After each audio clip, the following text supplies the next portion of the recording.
So I want to tell you guys about this article that I read about how vegetables can be bad for you.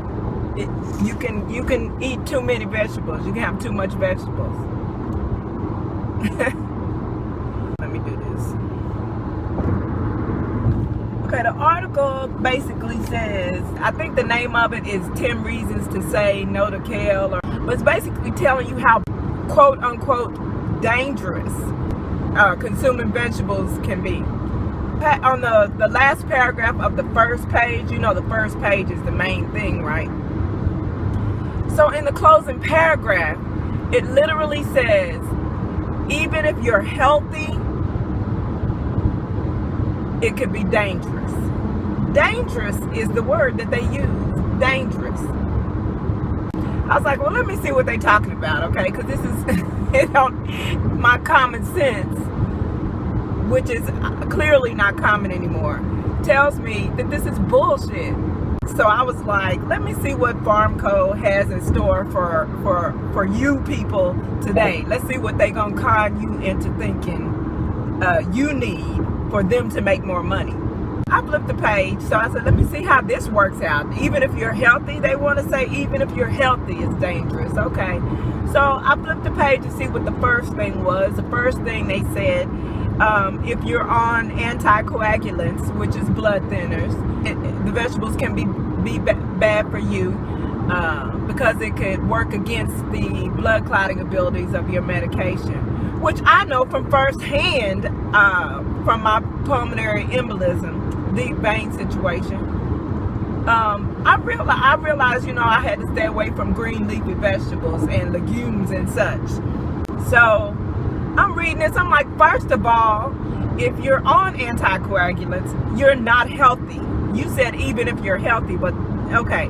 And even in that case, it is your prescription medication that is poisoning your body in such a way that it cannot consume what would normally be natural for it to consume for nutrition. So again, your closing paragraph said, even if you're healthy, and then you go on to talk about people who are not healthy and why they shouldn't consume a lot of vegetables. So after that page of bullshit, I was like, well, let me see what else they have to say. So I started clicking next pages, and the following pages went on to talk about people with high blood pressure and diabetes, and again on certain medications. All of which cases are situations where clearly you're not already healthy. Okay, so what you're basically telling me is that, hey, we're prescribing you all this poison that fucks up your body, where you can't naturally consume what would otherwise be nutritious for your body. This is bullshit. And you know what upset me about the article? The article itself didn't bother me. Everybody's got their little hustle. Make your money boo-boo, I guess. At all costs. Fuck quality of life, but make your money, right?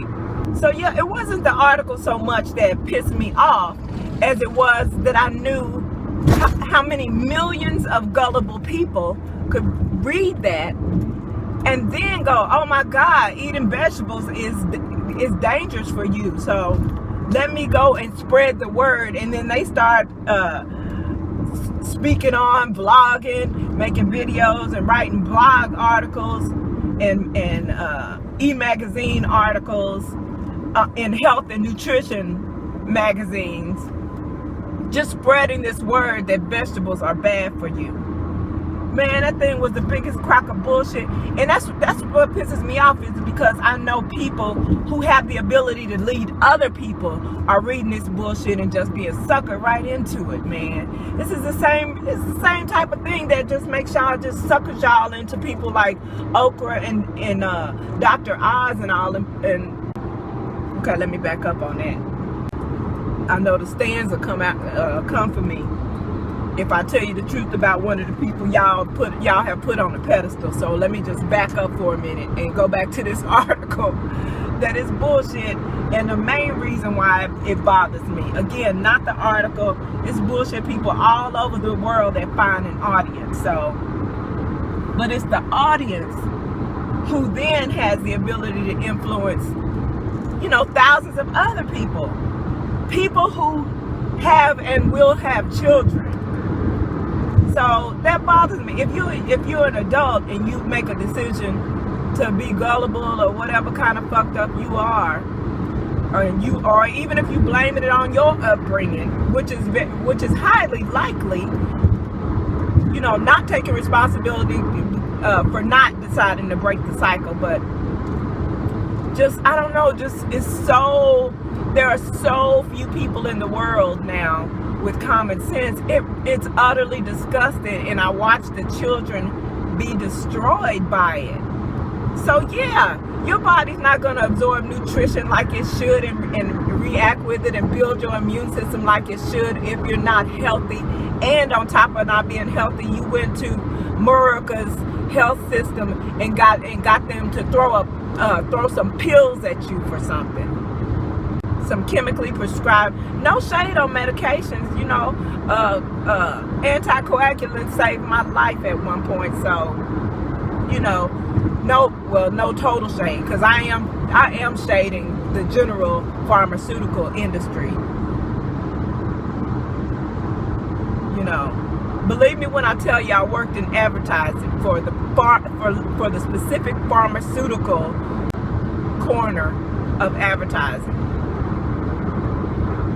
Yeah, had a couple of major clients on our roster. Yeah, that just annoys me how people just get suckered without thinking for themselves. You gotta do due diligence. You gotta do your own due diligence. The first thing I would like for you to do is use any inkling of common sense that you may not have. Just grab it from somewhere else, from somebody else that you know has common sense. One of those people you usually call a hater, that brings to your attention something that how it doesn't mesh, how it doesn't make sense. And so instead of you listening to them and going, oh, that's actually right, that's true, let me rethink this, you go, oh, they don't want me to prosper, they a hater. You know, because you're so caught up in giving all your attention to your enablers who are just guiding you further down the road to abyss of bullshit.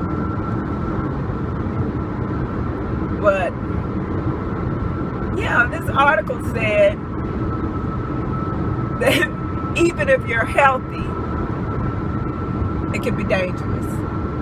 And they protect themselves. I've been paying attention to that for the longest.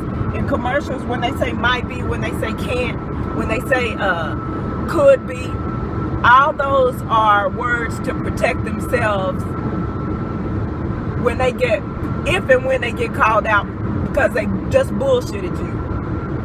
No, I didn't say it would. I said it's possible. It could. It might. For some people, it does. What percentage? To 0.2% of the people, it worked. And then with those 2% of the people, those are the extra gullible of the gullible. So even a placebo would have worked for them because they were prepared to say that this has made all the difference in their life. I really need for y'all to find some other way to get your life. You know, I see people look at people's shoes and clothes and stuff and be like, oh, this gave me life. I got my life from bullshit. Get your life from something of substance. How you get your life from a pair of Louboutin that you can't even pronounce, that's not in your budget? If I see you doing reviews on high-end cosmetic, physical cosmetic upgrades for yourself, damn it, you should be blogging from a mansion. I shouldn't see not now motherfucker vlogging about Louboutins and Chanel from an apartment. If you pay rent anywhere,